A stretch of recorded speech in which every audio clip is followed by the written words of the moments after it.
Hi, my name is Marcus, and this is a companion podcast for the C.G. Jung Helpdesk meetup group. I host live events on Zoom every 2 weeks about the concepts and ideas of the Swiss psychologist Carl Gustav Jung. Every event I give a presentation about the Jungian concept, so have fun with this event's topic. So, I want to welcome you to today's fun topic, which is suffering and sacrifice. And it's related to the dark night of the soul. So, a special point in time and experience that all human beings know and that Jung talked about, because they saw a really fundamental function of psychological experience and psychological development. And first, we have to think about, why do we suffer? What is happening here? And I'm starting with a quote. And you always have emotions where you are not adapted. If you are adapted, you need no emotion. An emotion is only an instinctive explosion, which denotes that you have not been up to your task. When you don't know how to deal with a situation or with people, you get emotional. Since you are not adapted, you had a wrong idea of the situation. So this is a concept that not a lot of people know about, but Jung talked about, which is that of adaptation. And he sees us with our consciousness being adapted to the world. This can be the outside world, as we're right now sitting in front of a laptop in a house or apartment, interacting with a lot of things outside, but also the inner world. So our psychology, our thoughts, dreams, and emotions and affects also. And he sees there a development taking place that we kind of always try to approximate our reality and our circumstances to act in them. So we start out as small children, incapable of really doing things for ourselves, being very dependent on other people to do things for us, and developing into self-reliant beings and adults, ideally. And if one wants to see suffering, it's very easy to see with children when they want something and they cannot get it, or they get hurt when they do something. This is already a lot of emotion, a lot of suffering. And Jung sees there already a kind of psychological function that this is a kind of feedback system that tells us the things are not as we're expecting them to be, and getting then our attention, getting our focus. He even says that if you want someone to become conscious, the best way is to hit them on the head. This really gets their attention. So he says consciousness is there to adapt and to adjust, which means it's used in emergency situations, in situations that are problematic, that are difficult, and where there's a need for development is necessary. So everything that seems, let's say, negative is an opportunity to grow. And Jung says this is what consciousness does, but of course also does not really like to do, because it is incredibly stressful and it is a big change in the psychology of the psyche. And this is what this event will be about.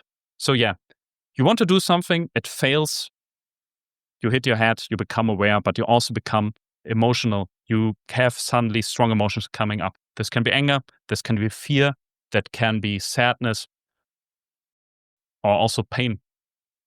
And I guess everyone is familiar with all these phenomena that then arise. But Jung says, and this is the cool part, we can adapt to that. We can change to that. But already being aware that, let's say, having some strong affects or emotions is already a kind of moral development. This is already a sign of like a very aware consciousness to say, okay, yeah, it's not flying off the handle every time when something does not go my way.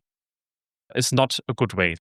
It means you're not really adapted, and there is room for improvement there to grow. So we hit our head. We did not get what we want or what we expected, or horrible things are happening. The next stage is suffering. And I have here 3 codes for that. So suffering is the indispensable part. Any real solution is only found through intense suffering. And also, So long as human beings are insufficiently domesticated, they suffer. That is, from barbaric lack of self-control.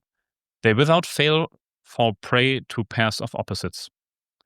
And lastly, behind a neurosis, there's often concealed all the natural and necessary suffering the patient has been unwilling to bear. So I want to go into all of those quotes. So the first one, suffering is an indispensable part.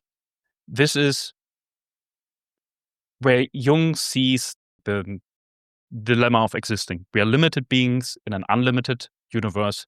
So the things we want to do likely don't work and we don't know how to do. So we suffer for that. Just the existence creates problems. And the really interesting part that I realized in my working life is there's sometimes problems at work that seem absolutely unsolvable and incredibly tall and overtowering. But if you really push through them and you stick with them and you suffer through them, in the end it works out. But it seems like there is like a minimum amount of suffering and time necessary just for things to turn out well. But it is that. So this is, we have a problem. We are in a situation we did not predict or something we did not want. And this is when consciousness becomes active. And this is when looking for a solution, paying attention, working out problems happens. So Jung sees that really as a conscious function, as something that consciousness needs to do. In contrast, for example, to unconscious, that is more receptive and is able to provide possible solution if consciousness is willing to listen. So it becomes a dialogue within the psyche. And the second quote goes into the same direction. So if our consciousness is not able to deal with the world and with ourselves, it will remind us that we are missing certain things. And this is what you teach children. Oh, you cannot have this now. You have to wait. You cannot always scream and shout if you want something. And some people stop when they grow up, and some people don't stop when they do that. So this is a necessary precondition of life and things happening and us existing in a world, that there's this constant readaptation to situations that are new to us, that are difficult for us, and somehow always something is happening. But, and this is what the third quote is about, not every suffering is the same. So people can also suffer unnecessarily. And there he uses a word, which is neurosis. And what Jung understands as neurosis is a psychological problem that you have in your psyche complexes, so autonomous, unconscious forces who, let's say, make your life difficult. So a complex behavior is, for example, when people misspeak, misremember, get strange and foreign ideas, have accidents, for example, because they're unconcentrated. So that psyche is divided in a sense. There are things in the psyche that are messing around and making things more complicated. Somebody wants to do something, but it's somehow these gremlins in the background of the mind that create problems. And Jung, being a very positive person, said in these complexes, in these psychological troubles that come up, is also the potentiality for future development. So he sees neurosis, which is another word for depression, as something positive, as a reaction of the psyche trying to create a new balance. Us with our consciousness doing things, we become adapted to certain things that are there, but that does not mean that these are all the things that exist. So when you are only, let's say, in your family circle as a child, this works out fine, but you need to go find a friend group. You need to find a partner, a job, all these different things. And Jung even says later in life, you have to adapt to your cultural problems and your own psyche and yourself.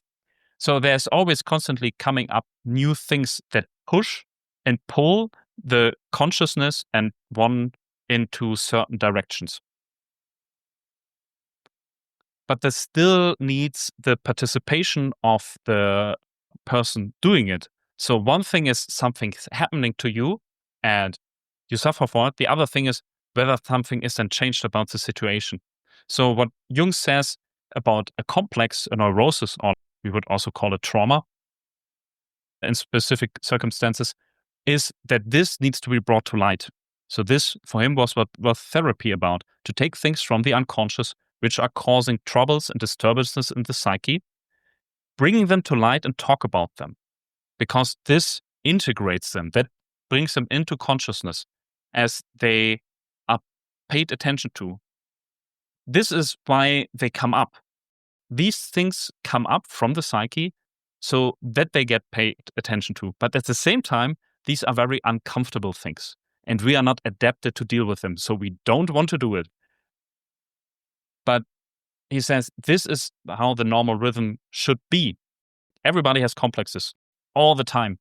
The question is when it becomes pathological and people cannot deal with it themselves, then an option is, for example, to go to a therapist, to talk about these things, to talk them through, bring them to life, adapt to them, bring them into consciousness, and making consciousness stronger by it.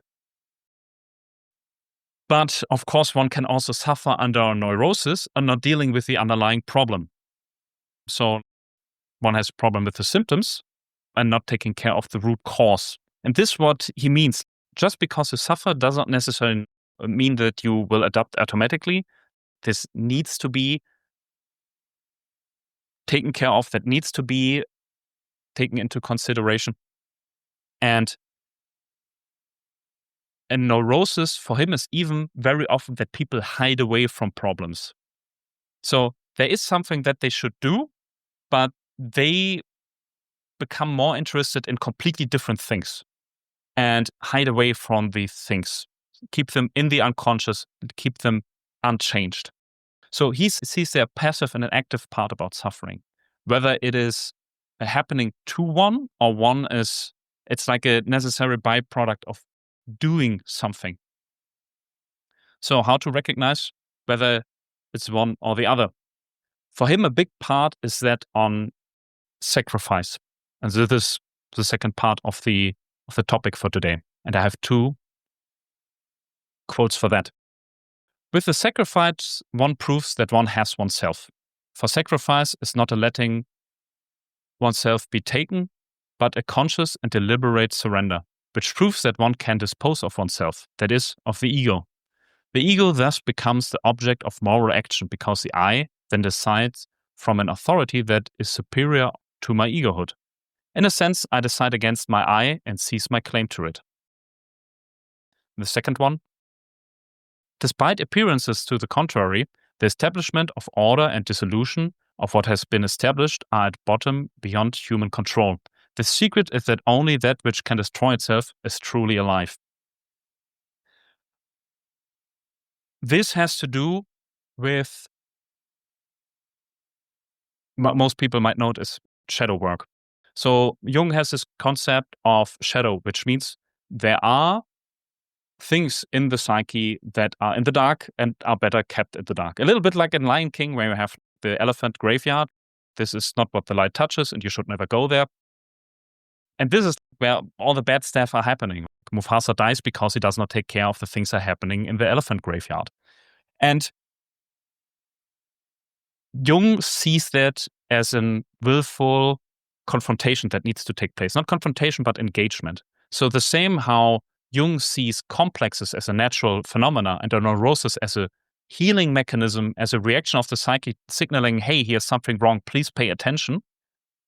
He says this shadowy figure of the shadow, which causes extreme emotions of hate, this is what he associates then with that, and that gets also projected on other people. This is what needs to be engaged directly and build a relationship with it. So what Jung sees there as a necessary way of acting and existing in the psyche is building relationships with the things that are within the psyche. So when you're trapped in your apartment and there's a rabid dog that's causing trouble, Jung says, yeah, you should try to befriend the dog, as hard as it sounds. Because in the beginning, this was a normal domesticated dog, but it was not taken care of, so it tries to get your attention by acting up. And this is also what children do. This is what every person does when they get ignored, they start acting up. And he says the same thing is happening in our psyche, and we have to engage that willfully. And at the same time, this is incredibly hard to do, easy to say, hard to do. But a necessary thing is to have the humility to do this, to actively engage and being willing to suffer, to realize one is maladapted and one should be better and do better, and follow through with that. So Jung has another very nice quote, which is, most people don't see God because they don't look low enough. So there's a point of humility here to accept that one is limited, that one is a limited being in an unlimited universe. And the things one is doing are likely wrong. It's not really one's fault, but it's also one's responsibility to do then right. And this function of engaging and relationship building within oneself, which is pretty similar to having relationships outside with like normal people, with family, with a partner, with friends, with work colleagues, and so on. There should also be good relationships there, otherwise one is suffering, is the foundation on which it rests to become more adapted, to have a more complex and sophisticated consciousness, to turn into something bigger that one already is. And this is what I like about Jung. When Jung talks about the unconscious, on the one side, it sounds cool. On the second thought, it sounds incredibly frightening. And then he talks about, oh, by the way, in these vast unconscious psychological spheres of forces that do not care about you because they're highly impersonal, of archetypes, of complexes, of emotions, all these different things, there's the self. And the self is oneself if all the things that could be integrated are integrated. So it's future view calling out and setting oneself tasks that one is able to ideally do and content with. But this contention part is associated with suffering and sacrificing done by the person. So this all sounds very abstract. And if we have psychological things that are common to human beings, Jung says, they're codified in culture. And we have that codified in culture. And we have it in the archetype of the hero. And this is what we also see as heroic behavior. So when we have, for example, firefighters, I have a friend who was a firefighter, is still a firefighter. And they had a very cool slogan. He said, "We run in when everybody else runs out." And this is this willful confrontation with complexity, with danger in already a self-sacrificing way, because they're putting themselves in harm's way to do something, to achieve something. And this we have codified, of course, in our culture. We have it in our stories. And this is what we like to see. Like, we really want to see the story of the hero. Can be male or female, that's not so important, but we want to see heroic behavior. And there's a very nice book by Joseph Campbell called The Hero with a Thousand Faces, which means we have there an archetype underlying that expresses itself in many, many different forms. We know Harry Potter, we know Neo, we know a lot of movie heroes and story heroes, and they have as a similarity and as a commonality between them that they show heroic self-sacrificing behavior. And I have quotes for that. A hero must have a large self-destructive tendency in order to be a hero. We praise a hero, and the hero contains the divine spark, or he would not be a hero. He encounters himself then as the hero and this rope dancer, but that means the marker of its own destruction. Also, we admire and praise the hero, but he enters the mouth of the snake or dragon just because it has stared long enough at him and he finally thinks that it is his supreme duty. So we have these incredibly old stories of people killing dragons. We have St. George. We have St. Patrick. We have people confronting the monstrous to improve the life of others. Going out of the village to save the village, to fight a monster, this is an incredibly old archetypal story. And this is what we like to see in our free time, the heroes doing heroic behavior. And there, of course, the dragon, the snake, as an eternal adversary. And for Jung, this is always then an expression of psychological need. He sees that the reason why we have myths, stories, religion, fairy tales, spirituality, and so on, even alchemy, where you have these images and stories, is because they are representing something. They talk to us. They are archetypal. They're talking to very deep structures of our psyche. And this was his mode of operating and looking at the world. He was looking at all the products of human cultural endeavor and tries to see them through an psychological lens. He says, okay, there's a need being fulfilled, and we have a need for stories. This is why we like stories, why we spend our spare time watching a movie at the couch, but also going out to a cinema or buy a book, rent a book, or we give books to others so that they can experience a heroic story and feel good about themselves. The ancient Greek theater, they had this concept of catharsis, where people go to theater to experience the stories there to get emotionally purged, to release emotions from their psyche that they have inside of them. Same as our body has certain needs, for example, for salt, calories, protein, all these different things.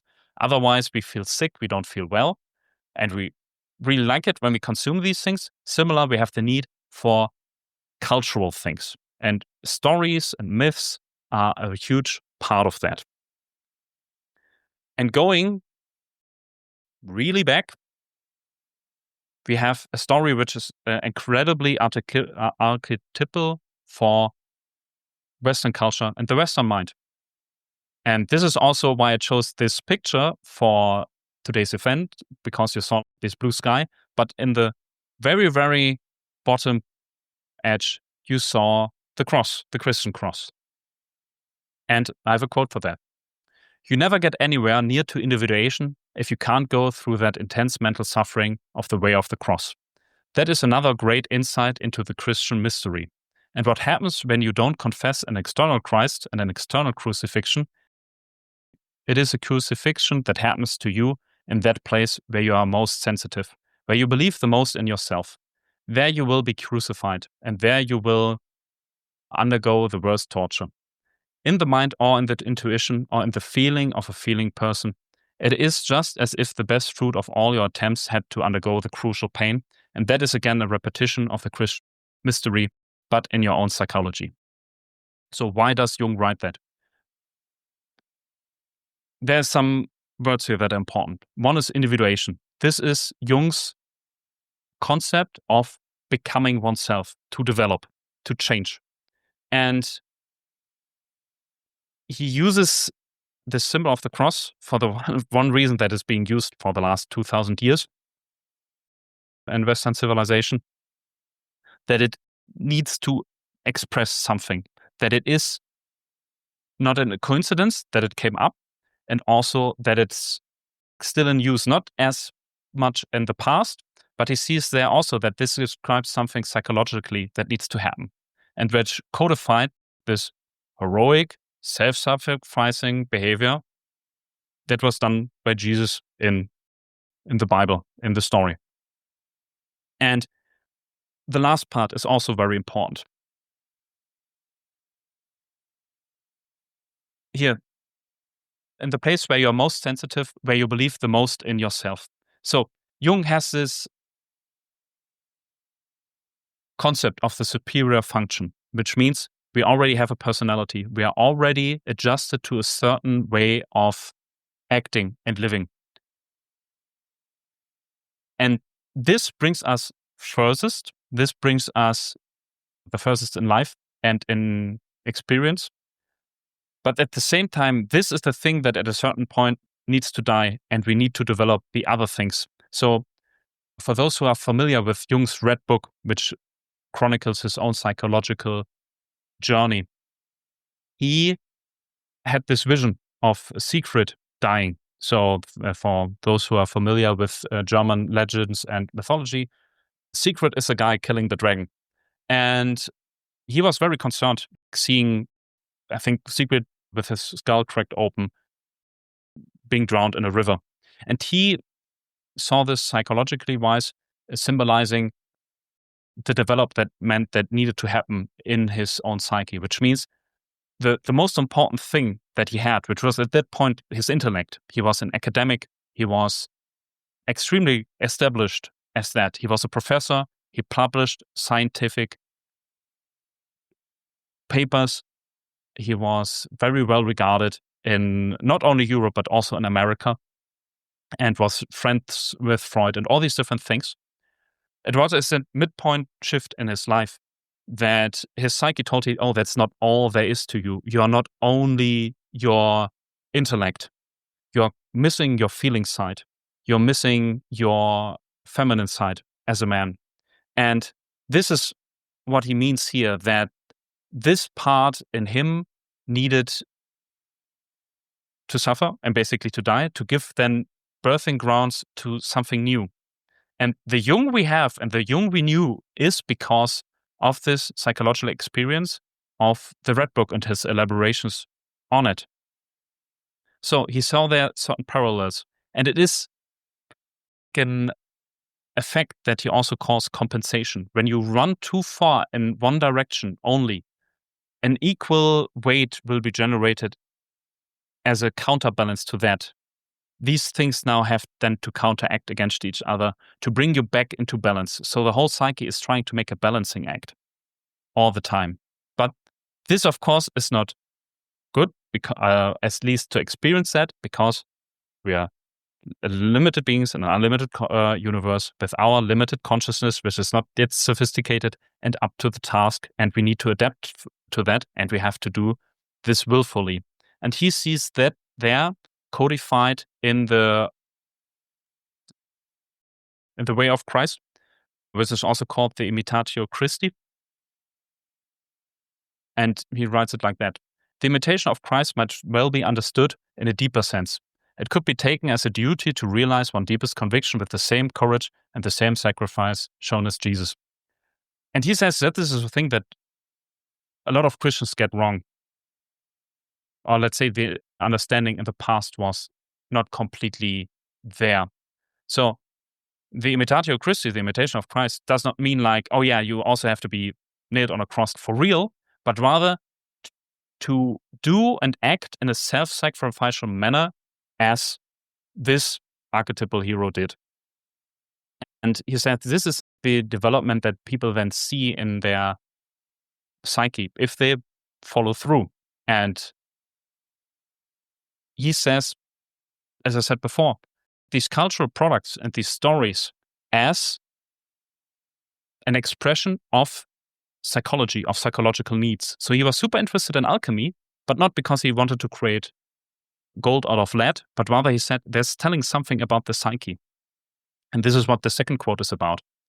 It can also be expressed in a more scientific, psychological language. For example, instead of God, one can also say the unconscious. Instead of Christ, the self. Instead of incarnation, integration of the unconscious. Instead of salvation or redemption, individuation. Instead of crucifixion and sacrificial death on the cross, realization of the four functions or wholeness.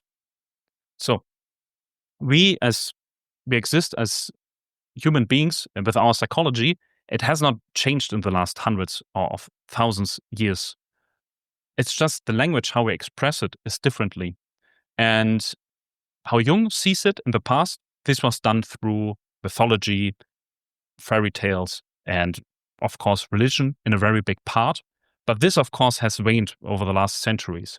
And we kind of have lost access to that. And he sees there the reason why psychology then came up as a science, and he calls it the newest science. This was before computer science. Where he says the psychology is still the same. We might not have access as we had before to these cultural products trying to help us understand our own psychology and living our life, but we still have this need. The need is not gone. So this needs to be expressed new. And this is where he sees the reason why people now become so interested in psychology. And he saw his life's work in digging in the past, seeing how people lived and acted there and tried to express their psychology to find the modern language which can now be understood by modern people. And this language is psychology. And when I read this, I had to agree with him on a large part because it feels right now everybody is interested in psychology. Everybody wants to understand. People want to understand how they work. They want to understand how other people work. They want to know how they can improve themselves. And we have now a pretty sophisticated system, let's say, where we describe these things. But Jung says the psychology that's underlying is the same. It's expressed in a different way. This is why he translates it into that, which doesn't mean that we're all secretly Christians. Maybe, but rather that our psychological needs are the same and they still need to be felt and understood. And this is pretty clear when the normal condition is like you exist, so you suffer, but it's just already also a Buddhist understanding. There needs to be some reason in there. There needs to be some higher purpose in there. That it's not only suffering. And this is where I found Jung deeply, deeply optimistic in saying that, oh yeah, it's looking bad now, but actually that's a positive thing. This is a point in time where it's possible to grow and develop. And this is also how things are supposed to be. Life is not only sunshine and roses. It should be, of course, be from time to time, but be happy when it's the case. But otherwise, there will be problems. But at the same time, this is how it's supposed to be. This is how you are supposed to become what you are. It has to go through this very dark valley. It has to go through the dark night of the soul. And this is what we have in stories, where there is this moment where everything seems lost. And this dark night of the soul is also used by Joseph Campbell, who was a huge admirer of Jung, and describes when the hero is at the lowest point, when they do not know what to do anymore. If you, for example, stay with the Matrix, Neo has been told he's not the one, he will not save humanity, and the only guy who believed in him, Morpheus, has been captured by Agent Smith, and nobody engages with agents because they always lose. So what does Neo do? He goes anyways to save Morpheus, to confront the agents, and he is even to put up a fight with them. Of course, that is still not enough. He gets shot, but he gets then resurrected through being kissed by Trinity, which is funny and sounds now very Christian, but it's just the hero with 1,000 faces is trying to capture that archetypal story and find it in more other stories, not only Western, but also worldwide stories. And is this then willful confrontation with difficulty, suffering through it, and being willing to sacrifice oneself psychologically, and being humble enough to accept that one is limited and getting in this then very dark point. From there, something new is possible. And this will be what a follow-up event will be about, because that's resurrection and rebirth, because we cannot only end this at the lowest point. But these two topics of suffering and sacrifice, I really wanted to talk about. And I wanted to talk about what Jung understood under it and how it's an integral part of development. Because when you, for example, look into self-help, you don't find that so often. Self-help is very often very positive. Like, just think about what you want to have and then it will manifest. But it's not, oh yeah, suffer horribly, but become a better person at the end. And this is what I like about Jung. And this is why it will be a follow-up event about this, because, of course, Jung talked a lot about the other side, which is resurrection and rebirth, mirroring, of course, the archetypal story of Christ. But the event will be about so much more. Good, but I want to thank you for your attention and suffering with me. And I hope you learned something, and I hope you had fun in this joyous topic. And now I'm very interested in the discussion part. Thank you. This was this event's topic. Thanks for tuning in. If you're interested in learning more about Jung, please check out the description.